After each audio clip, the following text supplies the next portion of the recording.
Ayodhya Kand, chapter number 75. So far, we have seen 43 different symptoms that Bharatha gives to prove that the person who sent his brother into exile is extremely sinful. Symptoms 44 and 45 are mentioned in verse 48. Apasya matru shushrusham anarthe so vatishtatham dirgabahur mahavaksha yasya aryo anumate gata. The person with whose counsel that long-armed and broad-chested and noble elder brother of mine has gone into exile failed to give due reverence to his mother and be condemned to engaging himself in purposeless acts.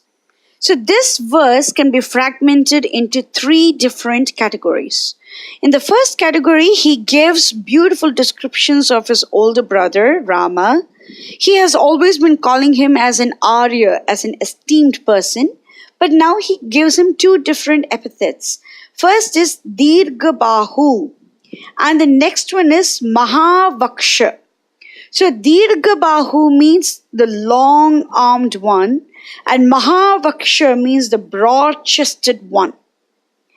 And then he gives symptom number 44, that is Apasya Matru Sushrusham. He does not serve his mother. He does not reverence his mother. Sushrusham means ministering to his mother. He does not take care of his own mother. The next symptom, that is symptom 45, is anarthe so vatishtatham. That means he is going to remain or engage himself only in anarthas or purposeless acts. We will see a more detailed description of anarthas and anartha nivrittis a little bit later. But let us combine these three elements. Rama, with his long arms, engages himself in perfect acts. Rama, with his broad chest, loves his mother so much so that he is always engaged in reverencing them, in worshipping them. We have seen multiple instances in the previous cantos and even in the previous chapters of Ayodhya Kand as to the level of affection that Rama has for all the wives of King Dashrath, not just Kaikeyi and Kaushalya and Sumitra. And before Rama left to the forest, he worshipped all his stepmothers and even begged them to forgive him for any of the offenses that he might have committed against them inadvertently. There are multiple purports of Bhagavad Gita that mentions the statement from Manu Samhita.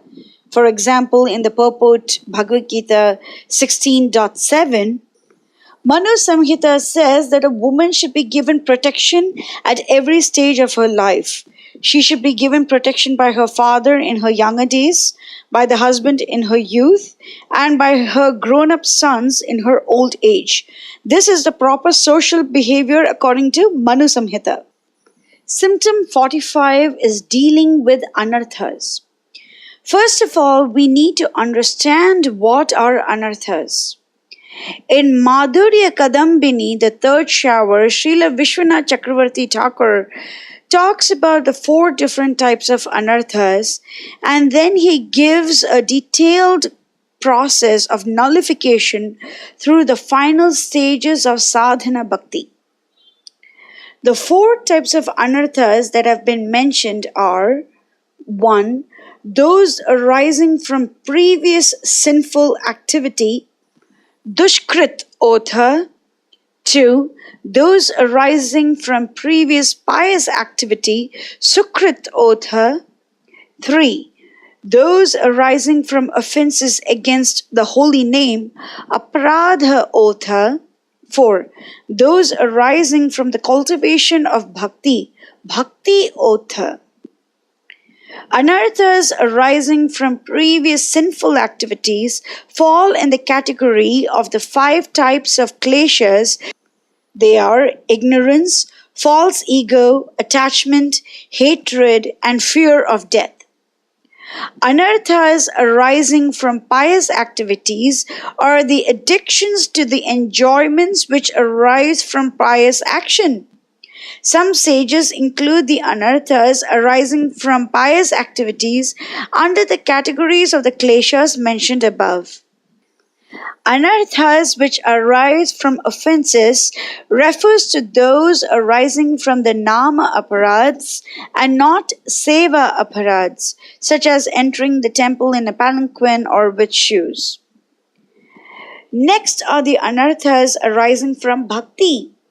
As many weeds grow along with the main plant, along with bhakti there appears acquisition of material wealth and other facilities, worship and respect by others, a comfortable position and fame, labha, puja, pratishtha.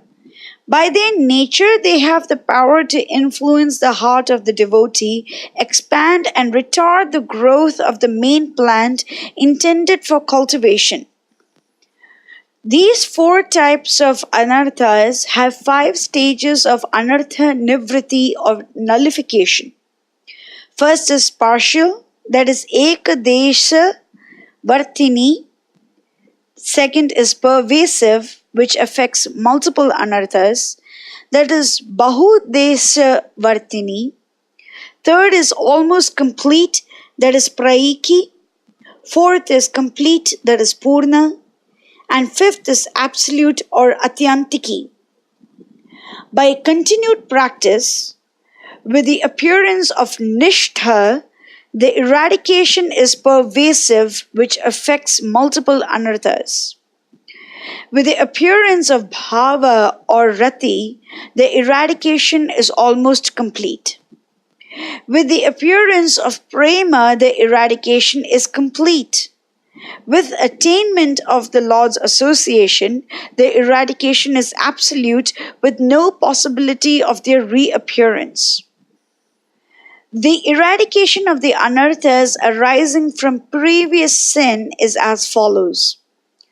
With the performance of bhajana kriya, the eradication is almost complete. With the appearance of nishtha, eradication is complete. With the appearance of asakti, it is absolute. The eradication of anarthas arising from bhakti is as follows.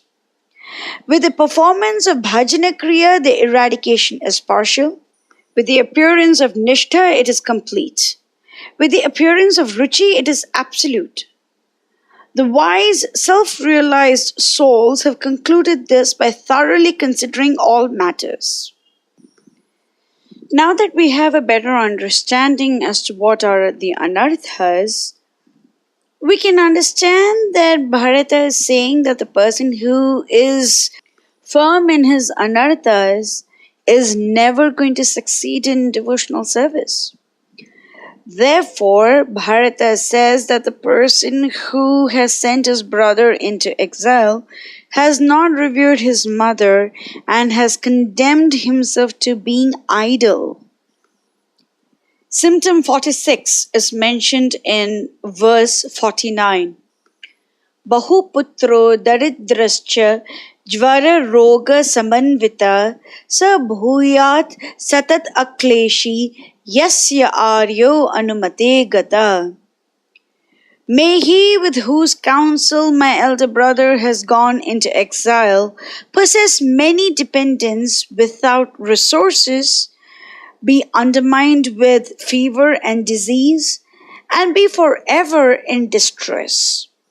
Now in scriptures we have read about kings who have multiple sons. In Mahabharata we have seen King Dhritarashtra have 100 sons called the Kauravas.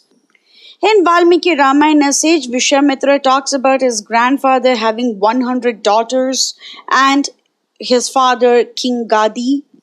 In one of the boons that Savitri asks Yama, she says that she wants to have 100 sons with her husband Satyavan. Therefore, Bahuputro is not a curse, it is indeed a great boon.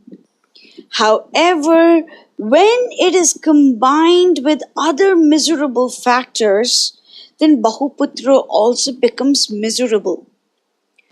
What is one of the other miserable factors? Daridrascha. That means he is under utter poverty, completely impoverished. Things aren't bad yet. He has multiple children and he is extremely poor.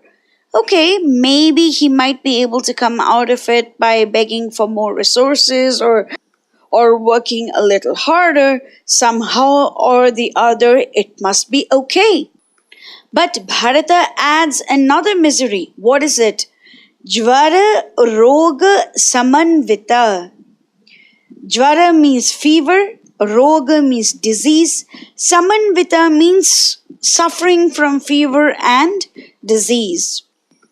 Okay, so people might have multiple children, they are extremely poor, and the children are quite sick, but they could probably be happy. Not so quick. Bharata adds in another disaster. What is it? So, bhuyat satata kleshi. They are always miserable. Everything is a burden. Everything is a distress. This is a miserable life. And therefore, Bharata says that the person who sent his brother into exile is now leading a miserable life and does not know how to come out of it. Symptom 47 is mentioned in verse 50. Asham asham samananam deenanam urdhva chakshusham Arthinam vithatam kuryat yasya aryo anumate gata. May the one who counsel the exile of my esteemed brother acquire the sin in the same way a person disappoints those miserable mendicants who seek alms and looking up to him for help. In the purport to Srimad Bhagavatam 2.2.5, Srila Prabhupada says that in Sanatana Dharma institution, alms giving to the mendicant is part of a householder's duty, and it is advised in the scriptures that the householders should treat the mendicants as their family, children, and should provide them with food, clothing, etc. without being asked. Of course, the pseudo-mendicants should also not take advantage of the charitable dispositions of the faithful householders. But it is evident that for the society to function properly, the grihasthas are supposed to give alms to the mendicants, because the mendicants are not supposed to work. The sannyasis and brahmacharis are not supposed to work. The grihastha is supposed to maintain all the other three ashramas. Therefore, he is supposed to distribute alms. But Bharata does not just mean any ordinary person. Bharata is talking about people who are in dire need of alms. They are deenanam, extremely miserable.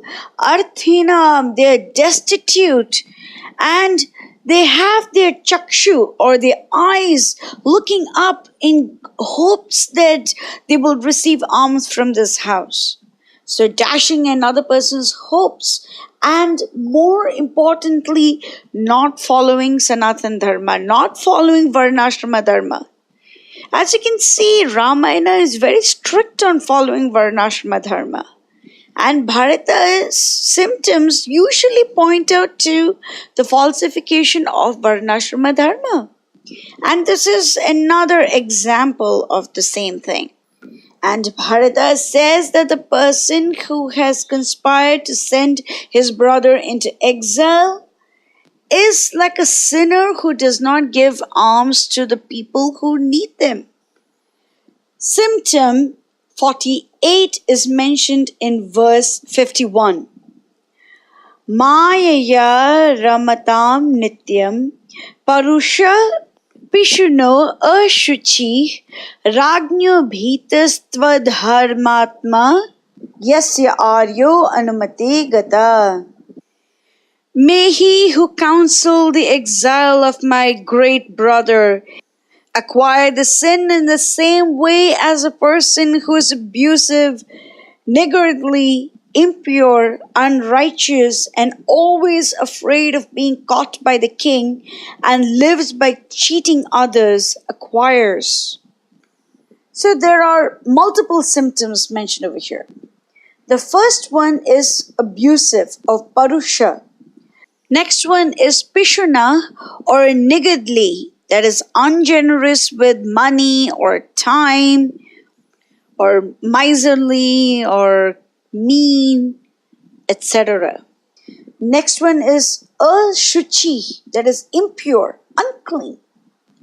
The fourth is adharmatma, that is unrighteous. And he is ragnya bhita, afraid of the king. And the sixth is he will live by Mayaya Ramatam, or entertain his life by deceiving others. Any one conduct is enough to incur a lot of sin. But Bharata mentions these 6 different symptoms to show how sinful this one person is supposed to be. And he says that the person who conspired to send his brother into exile has the same sin as a person who's so dishonest and so cruel and unrighteous and cunning that he has to live forever in fear of judgment. Next one is pishuna or niggardly, that is ungenerous with money or time, or miserly or mean, etc.